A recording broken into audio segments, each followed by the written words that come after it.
All right, welcome everyone. So my name is Judianne Ganschow. I'm here. I work at the Santa Clara County Office of Education as the computer science coordinator, and we're here to talk about engagement and inclusion of all your students with computer science. And just full disclosure, that picture of me was made with AI. My picture is fully available on publicly on the internet, so I didn't have a problem doing that. So I made a animated picture of myself. I actually have a video too with that. Pretty fun. All right, so our expected outcomes today is we have three. One is to understand how computational thinking and computer science align with UDL and all the content area standards. Any content area standard you can align with computer science. Also understand how computer science supports the student learning in those content areas. And you'll be prepared to utilize tools and strategies to introduce computer science to students in a culturally sustaining instruction and inclusion and engagement for everyone in the room. So we're going to talk first about the role of computer science in promoting inclusivity and why it's important to have diversity in CS. We're going to talk about computational thinking. So if you don't know what that is, that's a new term. We'll give you some examples, and then we'll have some playtime for strategy and tools. So we are going to start with an icebreaker activity that is a computational thinking activity. You are going to need a partner for this. You can be in groups of 3, but you'll need at least 2 people. So move together.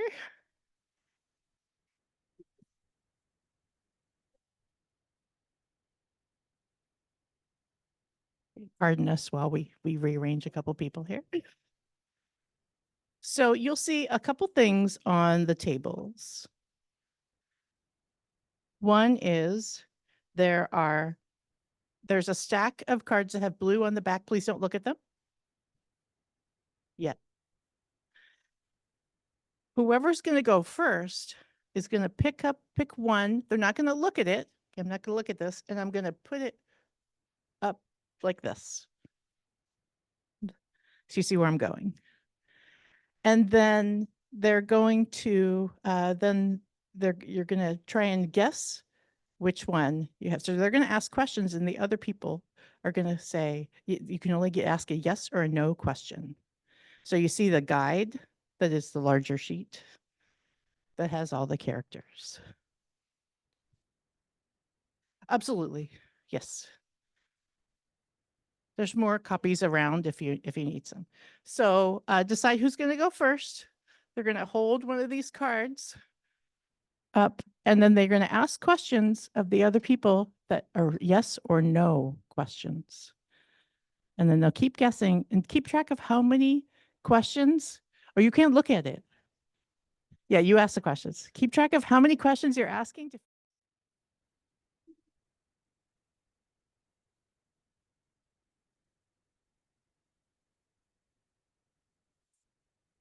Yes. Yes. All right, good job. We have one other person a turn, and then we're gonna debrief.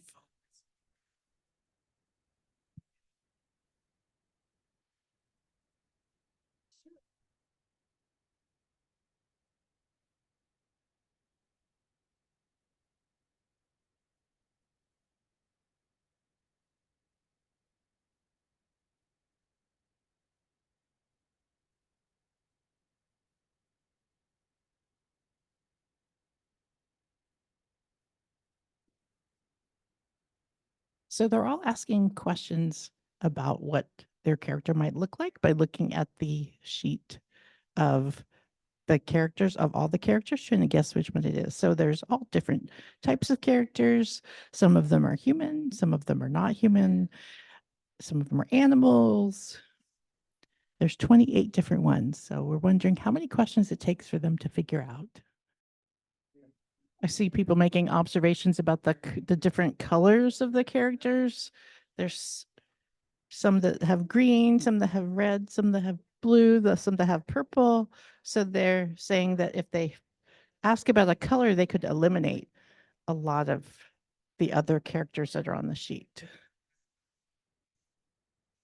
All right. Can we have some people share their ideas? Anybody want to share with our Zoom audience what they? Oh, we're just yeah. So, but you can take home the cards and play with them at your classroom or print some more for yourself. Okay. So what was the strategies? What strategies did you use? Anybody want to share? Hold on. Sorry. So I tried to narrow the pool as quickly as possible, and it's like half humanoids and half not. So that was my first question. And then amongst the humanoids, some of them have something in their hand and some of them don't. So that was my second question. And then it's just trying to figure out what do they have in their hand. Awesome. Anybody else want to share? Okay. So how is this computer science? I'm actually going to wait and tell you because you guys are going to tell me once we get to that point. So let's talk about why I'm here to talk to you about computer science and inclusion, which does not seem at first glance like this would be something that we would need to talk about. But computer science is everywhere, and especially AI is everywhere. So if you've got a Spotify account or Netflix, or you use Google Maps, you're using AI, you're using computer science every day. And so we, as a society, we need to make sure that all of these solutions are inclusive for everyone, all of our students, all of us. And so that's why we need more diverse voices engaged in computer science and engaged in their careers, because we need all those voices so that everything that's created is inclusive for all of us. And let's just go back for a second. Only 5% of high school students are engaged in computer science. 5%. And there are many, many, many jobs and opportunities. So we need to be talking about this. We shouldn't be waiting till high school. We need to do this as early as we can. All right. So as an inclusive tool, here are some examples of what computer science can do. First of all, you can engage diverse learners. Different learners with all kinds of interests can engage in computer science. It fosters student-centered learning.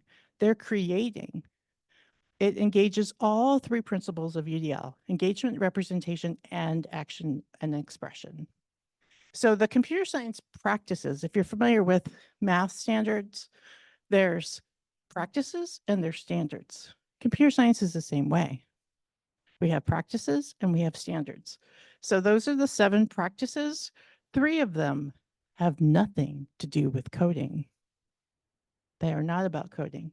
They're communicating about computing, fostering an inclusive computing culture, and collaborating around computing.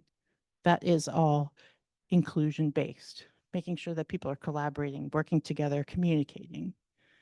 None of that is coding.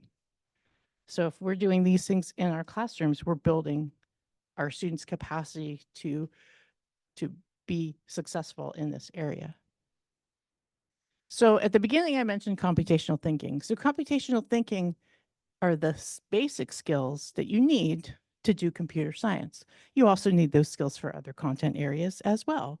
We use all of these skills in all kinds of problem solving. And so you can see the wheel there. So on the outside, it's computational thinking skills. And then as you work in, it goes to inclusive pedagogies. And you'll see that outside wheel actually has 6 items, but I usually only focus on the 4, which are the 4 most important. That if you go into the research, that's mostly what people talk about. The other 2 are not as important. So the 4 are decomposition, patterns, abstraction, and algorithmic thinking. And if you're interested in reading some light reading and you have trouble going to sleep tonight, read that paper, Computational Thinking from Digital Promise. It is absolutely fabulous, but it is very long. So, but it is very interesting. So let's look at each one of these. So decomposition, what do you think of when you think of decomposition? Breaking down, right? So in language arts, breaking down a text into what the main ideas are. In math, breaking a word problem into the different steps. In science, looking at ecosystems and components of an ecosystem. And in social studies, breaking down historical events. So decomposition, something that we do in all content areas. What about in your sprites activity? Did we use decomposition? We broke down what characters were there to help us decide what questions that we were going to ask. So patterns, I think we all know what patterns are, but language arts, we look for recurring themes. In math, sequences. In science, patterns. In experimental data. And in social studies, recognizing historical patterns. These are not all inclusive examples. There's just some examples of you to see that these are part of every content area. Teachers are already doing this. So when I'm teaching computer science to like a new cohort of teachers, says, did you know that you're already computer scientists? They were like, what? I said, yes, you are. Look, and I show them all these things. You're doing all these things already. So all of you, you're doing all these things already. So you didn't know you're a computer scientist, right? Yeah, you know. So abstraction is probably the most challenging one. Anybody have like a quick definition? What do you think abstraction is? Oh, fancy. In abstraction is hiding layers of details that can confuse the overall picture. I like that. Anybody else want to try?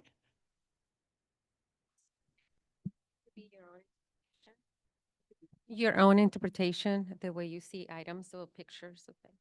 Okay. All right, thank you. So when you look at this picture that I have on this slide, what do you see?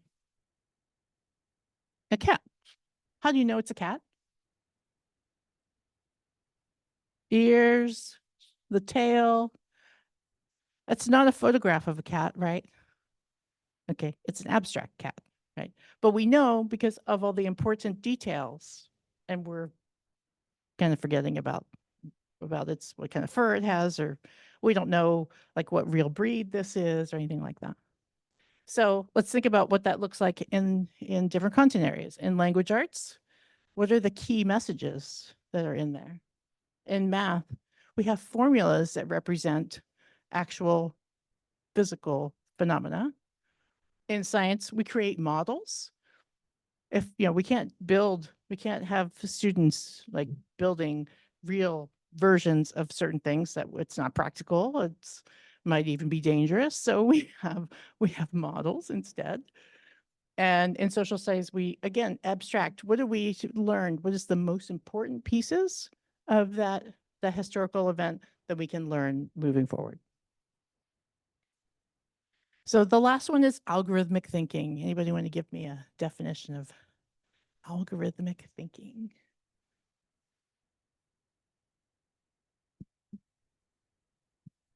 So algorithmic thinking is just trying to come up with generalized steps on how to solve a type of problem, such as the long division algorithm.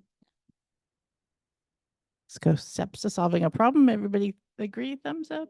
That's okay. So in language arts, how about the steps you use to write an essay? In math, steps to solve an equation or long division or something. Designing scientific procedures, writing a plan to do an experiment. And in social studies, what about structured research opportunities? So let's say that you want to research a certain historical event, and what are the steps? What are you going to look at? What's your list of research topics are going to be? So we used decomposition with our sprites. Did we use patterns? Did we use algorithmic thinking? Did we use abstraction? We definitely use abstraction. None of these are real photographs. Okay. So it's very simple to get those 4 ideas into our classrooms and have our students start using the vocabulary. Use the words with them. That's the first step. So they're familiar with what that vocabulary is, and they say, "Oh, I'm writing an algorithm. I'm using abstraction." But be careful, because then, then when they start drawing things and they say, "Oh, that's an abstract." Okay, thank you. Thank you for telling me. All right. So let's look at another way to do engagement. And we're going to do a little bit of computational thinking, and we're going to be doing the fun fractions activity. So on the tables, let me just make sure everybody has these. So you will each need one bag of M&Ms. So I have both types. And then you will have, when I printed these, I killed some extra trees. There's 2 pages each for each one. So everyone should have one. So I have some on this table here. They're at the end of the table there. There's one. So it's 2 pages, and you need one thing of M&Ms.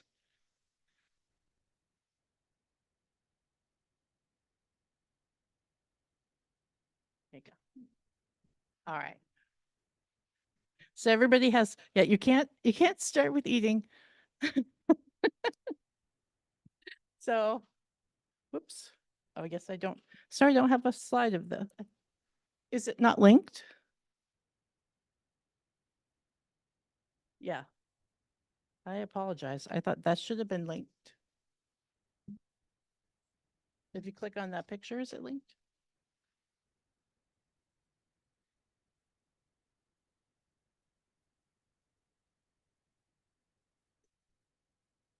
I'm sorry. Okay. Do you need a copy? So I taught 6th graders. You have to start with the instruction of do not eat. So that's just what I'm used to. Okay, so everybody has their sheets, and they have the M&Ms. So we're just going to do the first page of this, but I'm giving you the whole thing so you can have this as a resource. And I apologize that the link isn't in the presentation, but if you want it, just email me. So before you open your package of M&Ms, I want you to guess the total number. All right. And then you're going to open them and count. So I put some, there's some napkins if you want to put them onto a napkin, especially if you plan on eating them. You might want to put them on a napkin or on your paper. And then I want you to determine what fraction represents the number of each color candy in your pack. Okay, so let's just go to that point. Like I said, we're only going to do the first page, but go ahead and do that first page.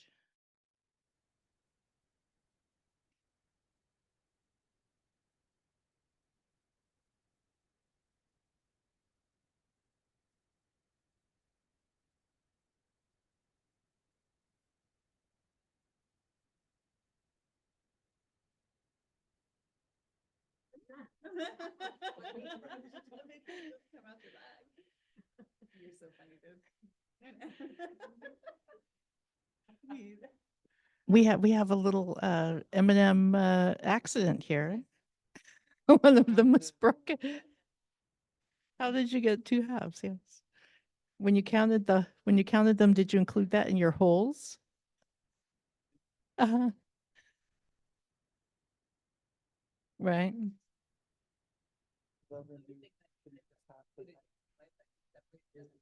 Yep. I noticed you've got a color pattern going here. All right. How many people sorted your M&Ms by color? A couple people. A few people. How many use the same procedure or steps in determining the fraction amounts? Okay. All right.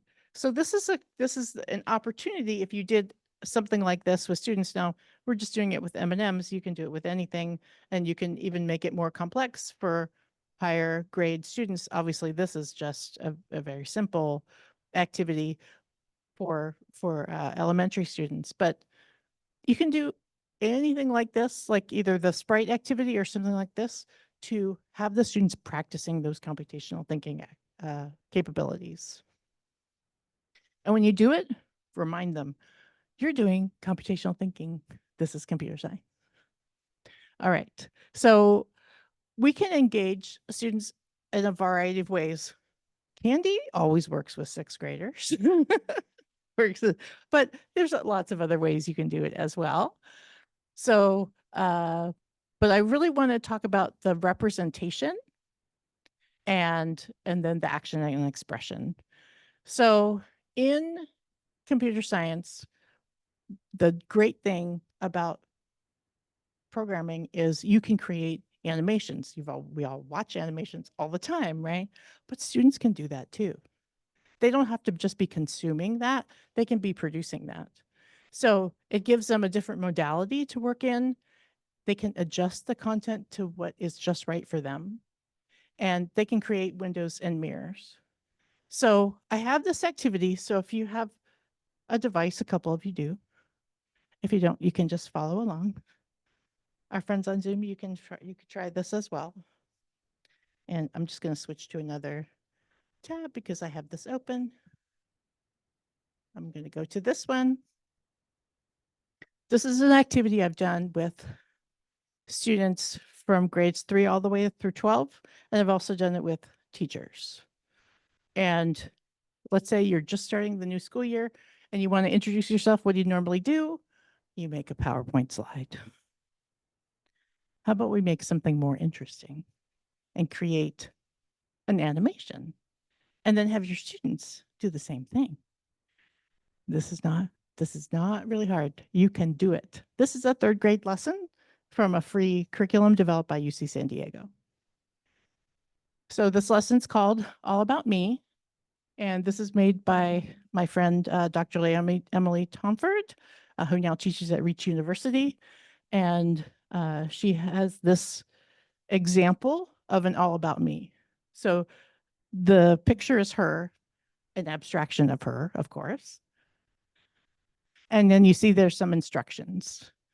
So click the green flag, click on the sprites, press the space bar, and then what you can do is, if you want to go further into the computer science, you can do parts, purpose, and complexities, which is a Harvard strategy. But right now we're just going to be looking at using this as an inclusion activity. So I'm going to go ahead and do that and click on the green flag. So she says, hi, I'm Dr. M. And it says, click on the sprites. So I'm going to click on the ballet dancer. And she's going to dance for us. And then I'm going to click on the cake. I happen to know that the cake is supposed to do something. And it's not. Oh, you saw the words. Nothing else happened. So one way you can challenge your students is say, okay, I'm going to give this to you. There's something wrong with it. Can you fix it? Can you make it better? So they don't always have to create everything from scratch. Computer science, computer engineers, software engineers, they don't code from scratch. They don't sit down on with a blank computer. Okay, now I'm going to write the code for Facebook.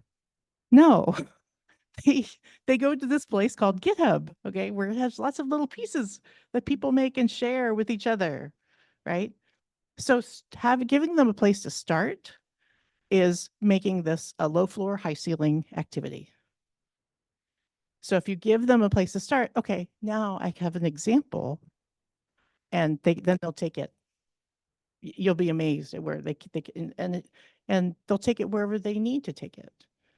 So in this activity, so if I click see inside, then I'm going to see the code.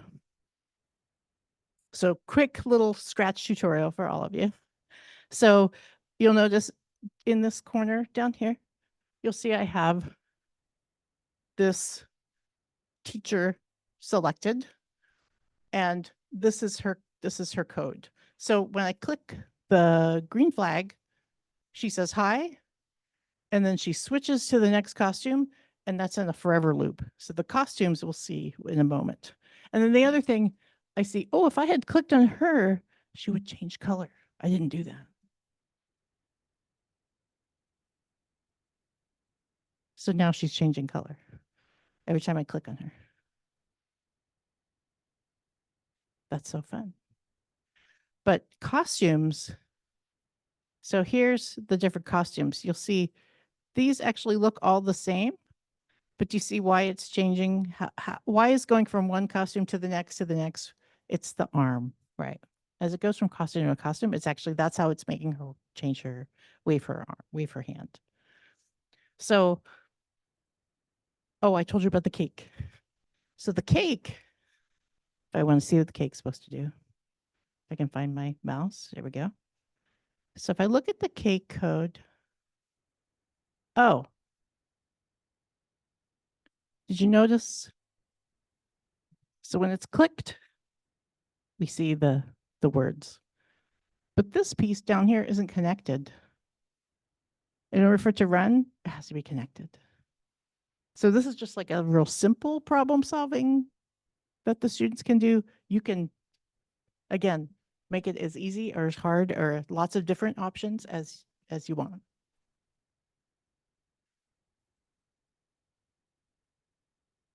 Whoop, that's not what I want to do. There we go. Okay. I'm going to stop it and restart it. Now the cake turns. So let's say I wanted to I want to introduce myself. And I have a scratch animation that's me in the redwoods because I live up in the redwoods. And so it introduces about me. You could do the same for yourself. I can make whatever background. I can choose one of the ones that's built in. I can use a photograph if I want. I can upload a photograph. I can make the person look like me, or I can make it not look like me. It doesn't matter, right? So, so there's so many different options that you can do with this. And I'll show you real quickly the lesson on the site in case you're interested. So this is, as I said, from its CS Plus community under the CS Plus. Let me go back, all the way back. No, it's not going to go all the way back.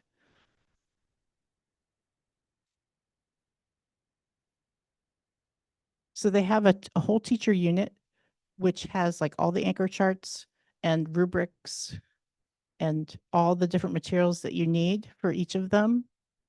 This happens to be the third grade, one of the third grade units. And you see it has all of the pieces. I'm just showing you one tiny little piece of this curriculum.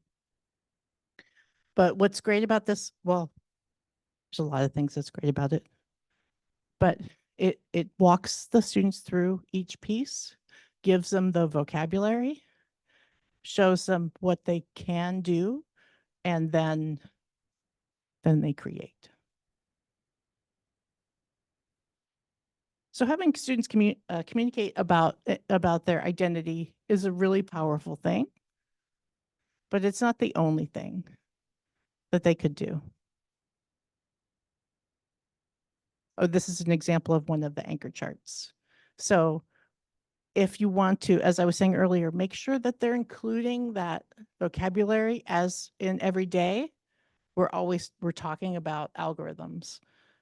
What does an algorithm look like in science, in math, and in computer science? You've got anchor charts on your walls for other things, and this is something that's included. But the really fun part gets to be when you start to do action and expression. So you can create, or you can use tools that other people have created for interaction. And then your students can remix, create their own versions of those things. And it allows you lots of opportunity to address bias in maybe something that they find, address part of their community that isn't reflected in what their current curriculum is, and address bringing something that they care about to math class. This is a math example that I'm going to show you. So the garden fraction scratch activity, this is actually developed as part of an NSF research project that I was involved in for the past 3 years. And we worked with 4th and 5th grade teachers and with their students to bring computer science into math with a focus on STEM identity and inclusion for students identifying as Latina.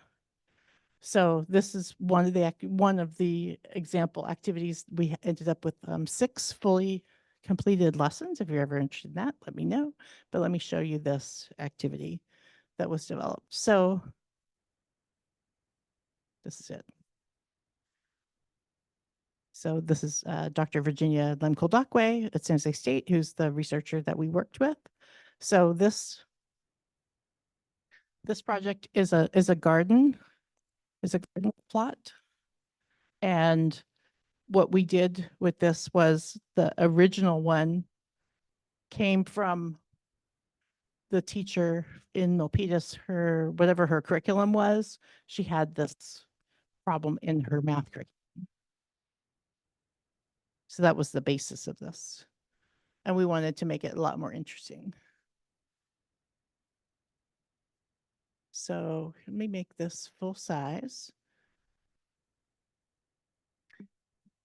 So the beginning scratch is very simple. So here's all of the all the different students, and they planted their garden. Each student has their own plot, and it's asking me the fractional part of the garden that's taken up by carrots. So the students would figure out what carrots, and they enter the answer here, and then they can test and see if they get it right. Now, there's of course different levels of this. Are you going to allow mixed fractions? Are you going to allow if it does it have to be an improper fraction? Now, what format are you going to do you want your students to answer in? So there's lots of different ways that you could do this. Down, I can't remember. Sorry, 1, 2, 3, 4, 5 out of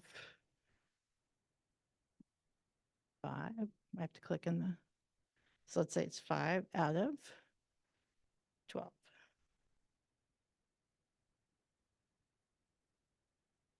So it put my answer there. And see, now it's going to ask me about the corn, and the corn is 3/12. Now that's not the reduced value, right? That I could write 1/4. Peas are 2/12 or 1/6, and so on. So the students could practice, and you could set this up for whatever that your students need. You could have different versions of this. You could have them create, maybe they don't want a garden, maybe they want they don't vegetables, maybe they want flowers, or maybe they want to have something else represented in this same kind of format. It would be up to them. And they could create something for their friends to try. Here, try my fraction game. How can you do with my fraction? Maybe they'll say, okay, I'm only going to accept the reduced form. If you don't use the reduced form, it's wrong. But if we look inside this one, so you'll see each of the sets. Oh, there was sound. I'm sorry if on Zoom that when I clicked them, they made a sound. I forgot that there was a sound because there's a carrot sound. But I have my computer here is muted, so I'm hopefully that's not coming through. But you can see for each one that they have some code, and then they have the person who's asking the questions. And so it's showing the variable for each of the vegetables. Now, variable is a 6th grade math vocabulary word. In computer science, it's a 3 to 5, 3rd to 5th grade standard. Can 3rd to 5th grade students learn the word vocabulary? Learn the word variable in the vocabulary? They can. They just need to know it's the same thing as that unknown. We called it an unknown, but really in the program, in Scratch, it's going to say that's a variable. And that's important because otherwise the students won't know when they go to do the coding over here and they go to find the right block. They need to know what variable means. So again, just supporting their acquisition of the vocabulary, having that anchor charts on the wall, using the words, just like we're using the computational thinking terms. They're just using them. It's just a word you're going to use in place of. And then their 6th grade teachers will be happy. They'll already know what a variable is. But you see how they could change this to make whatever that they would like to make. Okay.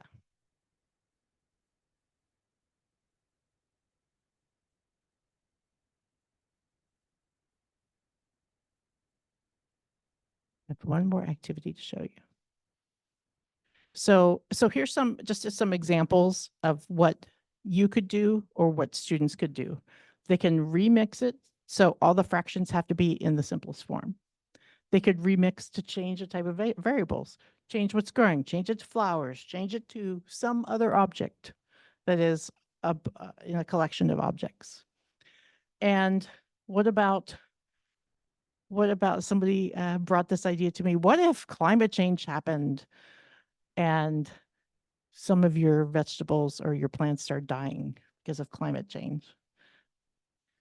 So that's a challenge you'd have to code into that. I really like that idea. I haven't done it yet myself, but I'm tempted. Just going to go to this one. So one of the most fun things that students can do with computer science in action and expression is to create stories and create stories about what they're learning. When I was first teaching science as a 6th grade teacher, we did water cycle comic strips. Anybody ever did water cycle comic strips in here? No? No. Oh, it's fun. It is actually. It is very fun. But in my 2nd year, I said, we're not going to do this anymore. We're going to do this on Scratch. And the students are going to create their stories in Scratch. And they're not going to have all just the same comics with all the same things happening. They're all going to make these beautiful, amazing animations and teach each other about the water cycle. And if you're curious what that might look like, if you have a topic in mind that you think you would like to have students create an animation for, go on Scratch and search. So I went on Scratch and I searched for water cycle projects. And there are a lot of them. There are a lot. So if your students want to see an example, my students always say, what is this supposed to look like? What's right? Right.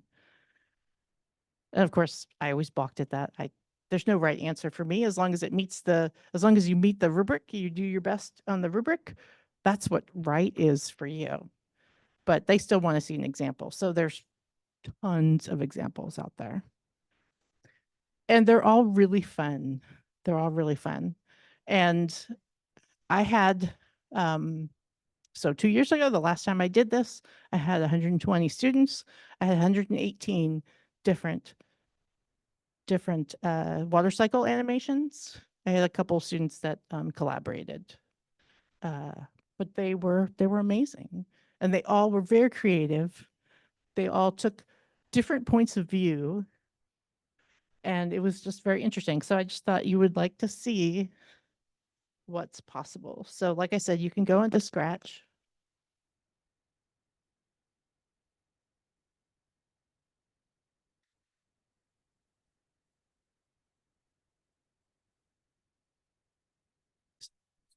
So for younger students, there's a couple different things you can do.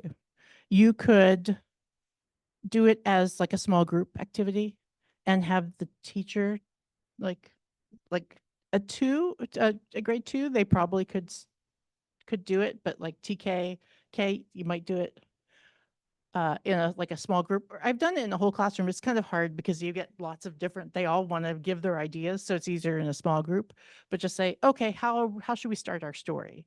And they'll say, oh, we want to start at the top of a mountain. Okay. Start at the mountain. Okay. How are we going to explain what's happening here?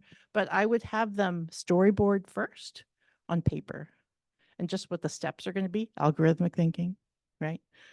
Write all the steps and then work together to choose the graphics and all the things. Yeah.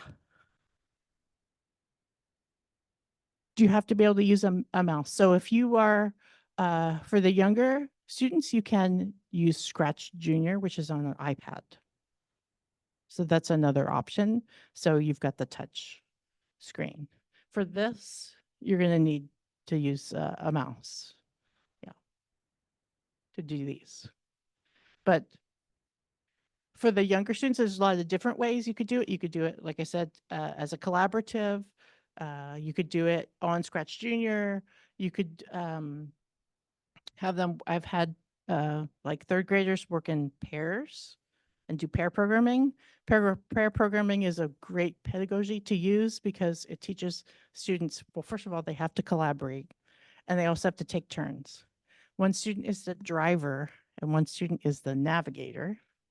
The navigator tells the driver what to do in the coding. They can't touch the computer. Only the driver can do that. And then of course they take turns and they find out what it feels like to be the driver and the navigator. And it forces them to have to make agreements about what that looks like. Did I answer that question? Good. Okay. But see, they don't even have to do it on, if they're creating something like this, and even by doing the paper part, they're still using those computational thinking skills. So they're building that capacity to do that. All right, so just so you know, the Scratch community is monitored. So if people go in here and post things that are inappropriate, it does get removed.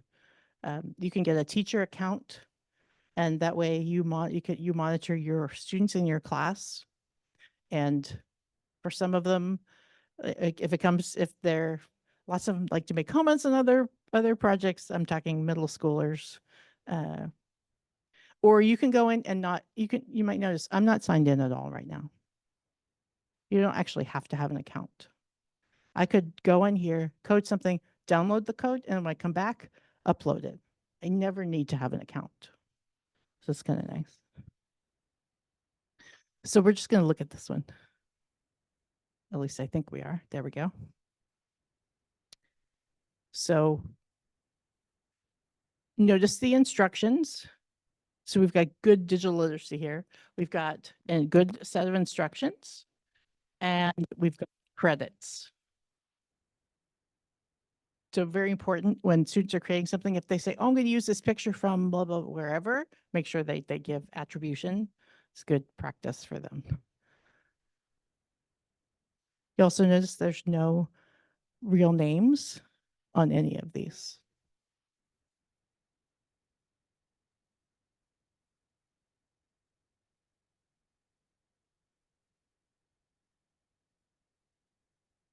I thought my computer was muted, so I apologize.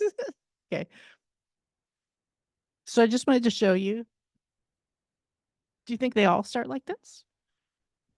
So what do you think this student is interested in? What do you think? You think he loves music, right? We're going to name all the different molecules. So he's been creative, but he's also letting the people using his animation to have their creativity. So I can infuse, whoever this is, they're allowing me to infuse my interest in this. So cool.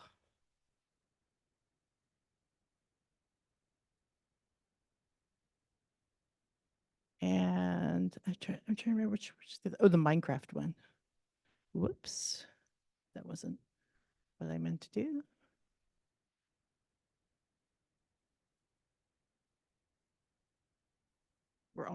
we're getting close on time. Okay. So this one, I don't see any instructions and there's no credits. Okay. As I said, you're going to see a wide variety of projects in here. This one is more more standard, I guess I could say. It's going to have all the information so as a teacher, I would say, okay, obviously the student loves Minecraft. And I'm going to look at the content that they created and see that they understand that they met the learning objectives. As long as they did that and they had fun and they created something and they're understanding that computer science is about creating and expressing and everyone gets to be successful. That's what I like. Okay, so let me just make sure I had everything open. Yes, okay. I talked about all those things. Okay. All right. We're just about done. So just a recap. There's no way in this short period of time that I can show you everything. I sort of wanted to give you a wide experience of what things are possible. And it's possible in any grade level. So if you, after this, you say, how can I do this in K? How can I do this in 9th grade? How can I do this in whatever? And just send me an email. I can help you if you need ideas. These are just some basic ideas. But what are we doing with all of these things? We're enhancing their critical thinking. So they have to, if they're going to create something, they have to really understand and know what it is that they're going to be trying to communicate through what they're creating. And then how are they infusing who they are, what they are interested in into their creations. It's encouraging them to solve problems because they're going to have problems. They're going to create something no one else has created before. Even if they're remixing something, I want to change this so this animation happens this way. And they're going to have to figure it out. And they're going to have to understand how loops work and how conditionals work and all of those things that you can help them learn. But there's going to have to be some persistence. But because they're creating it for themselves, I can just tell you from what my experience with this, they will be very motivated to do that. Okay. And so you're going to bridge your math, your language art, your science, and all your students are going to be able to produce something with computer science. Every single one of them. I had my last assignment, 5 years, I had an elective that I designed that was computer science and physical computing. So making, a third of my class was STC because that was the only period that was available. I was the only one that fit. So I got all those students.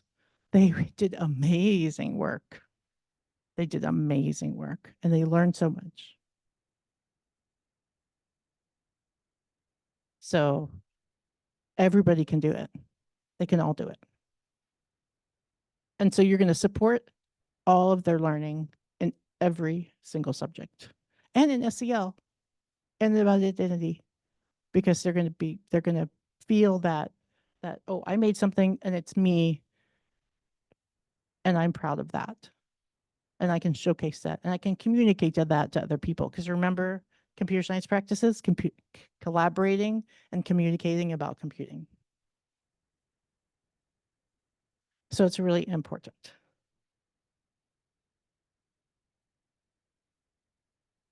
So we're going to talk about tools and strategies. So I'm showing you Scratch because one, it's free. Everybody has access to it. I would use this very easily, grade 3 to 12, no problem. They'll have access to it. Not blocked by anybody. Everybody has access to Scratch. If you're working with a school that's a Google school you might think about using Google CS first. Because that way you don't have to create accounts for all of them, which makes it a little bit easier until your IT people say, we are blocking that. So you might have to go down and have a little conversation with your IT people. Funny story, when I first came to work here, Google CS First was blocked for me. Santa Clara County Office of Education. Can you please unblock this for me? Oh yeah, sure, we got you. Okay. So just have a conversation with them. The nice thing about Google CS First is it allows you to use your Google accounts. Very easy to manage. The students, they have a curriculum, you can watch their progress, lots of advantages, but it's not as open-ended as here's a Scratch project and just create. So it is made into those specific starter projects and you go from there. Sometimes you have to be a little creative with the starter projects and to find which one works the best with what you want to do. But there is always unplugged. So just like the couple activities we did here today, there are thousands of unplugged activities that you can do that will support those computational thinking skills. Literally thousands. You do not need a computer to do computer science. Yes, I said that. You don't need a computer to do computer science. So especially when you're talking about younger students, let's say you want to practice algorithmic thinking and it's the first day of school. And so as a teacher, I'd say to my kinders, I'd say, okay, your teacher is standing here. You need to give me instructions to walk around the chair. The fewest number of instructions. And of course, they all start yelling out instructions. And so then we start talking about what the steps are going to be. Really simple activity. And they're thinking, okay, they're going to break this down. First, I got to go this way, then that way, then that way, then this way. How many steps do I need to take each time? Oh, wait, I'm repeating. Like after you've done this a few times, I'm repeating the same step over and over. I'm making a loop. And you start to write their steps on the board. They start to see they're writing a program. That's what programming is. So this is something that you can do with any grade level. You don't need a computer. You can just bring that to them in any moment. Wait a minute, what computational thinking skill am I using right now? And have them be aware of that.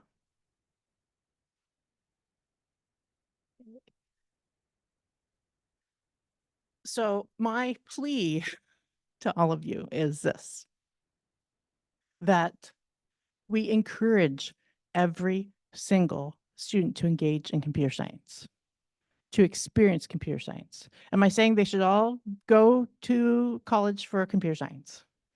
I'm not. They should all experience and engage with it. They are using devices every day. They need to understand what's happening, especially when you talk about AI. What is happening what was involved in making this AI? So I can understand how I can use this responsibly. Should I even be using this AI tool? Because I don't know how it works. So my plea is to encourage them to engage and experience so they can build that understanding. And then use computational thinking to make your learning inclusive. Either unplugged or through some kind of computational artifact, any of those things. So what we want to do is create that equitable opportunity. As I said at the beginning, 5% of high school students. It's so sad. 5%. I had a graphic, but I didn't want to show it because it's really depressing, but it's it shows the breakdown of ethnicity of students in our CTE completer courses for Santa Clara County. Would you guess that group of students is ethnically diverse. Absolutely not. We got to change that. Even if they don't go on to do that, if they have that experience, think how much better prepared they'll be in whatever they go on to do. Because this is what our world is about.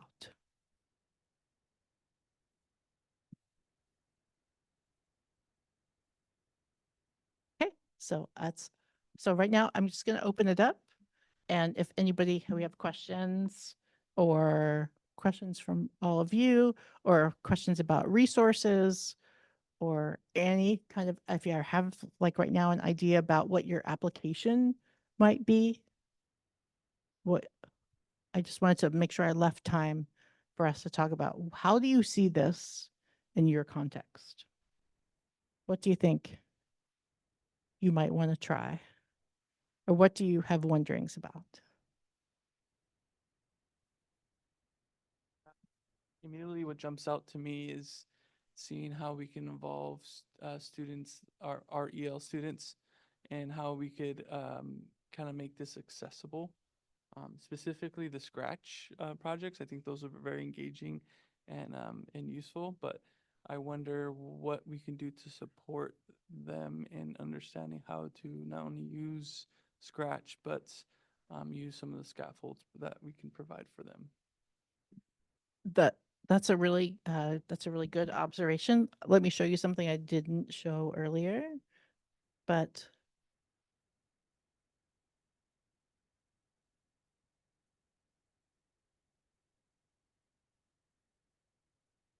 nope, it's not. So, sorry, I've been using Scratch a long time, and the language used to be in the lower left, and now it's in the upper left. So my brain says go there, but no. So we have, and just in terms of accessibility and language learners, there are many, many, many, many different languages that are here.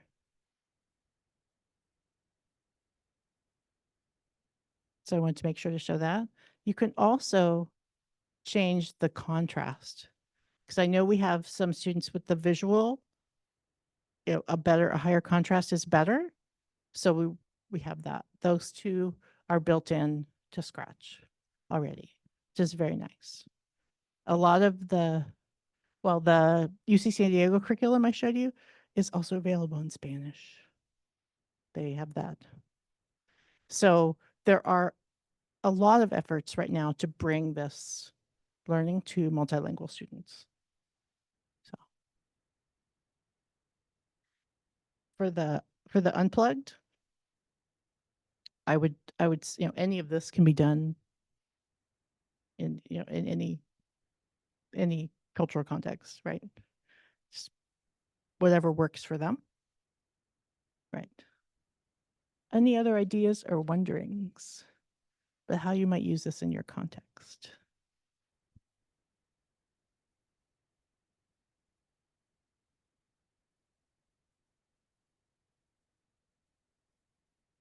Anything for the So, aside from your own work, are you aware of anyone specifically making computer science accessible to students with disabilities? so what is do you have a special, like a certain area of disability or just in general? In general. So I know that there is some work going on in terms of visual impairment. That's why this, I know they made the changes to the contrast. Uh, and last year we did some research talking to Stanford about some work that they're doing. We have are you familiar with the visual impaired class that's in Palo Alto? Okay, so we worked with a teacher in Palo Alto and they have a lot of visually impaired students. And we're working with them with Alexa and having them create their own Alexa apps so they could have accessibility to devices. And then the district said you can't use Alexa anymore because it's because of some security issues. So, so we kind of got stuck on that one. But I know that there is work going on, you know, if you had like a specific question, but I know there's a lot going on. There's a lot of work going on with robots for like for emotional disturbed students so that they can, because one of the things when we talked to the teachers, like they really sometimes somebody to ask them. And so to create that opportunity for them, it's like, you know, if they can't see something, they just want to ask a question. So there's a company in Southern California, sorry, I can't remember the city, but was doing that, and we're hoping to bring that up here too. But it's getting, it used to be nothing. It's getting better, but slowly. So, and if you know any teachers that'd be willing to pilot anything, because sometimes people will say, oh, we want to do this, and I need to, if I can point them in the direction, then I can help with that. Any other ideas or questions?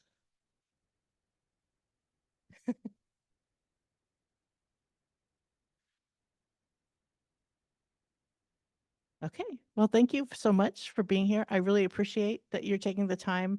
I know computer science is not like the first thing on your list. Oh, this is what everybody should be doing. Everybody should be doing, and actually, yes, it is. Everybody should be doing computer science. So, so thank you for being open to me showing you these ideas, and I hope that you try them. And if you need help, you can just email me. So, thank you so much.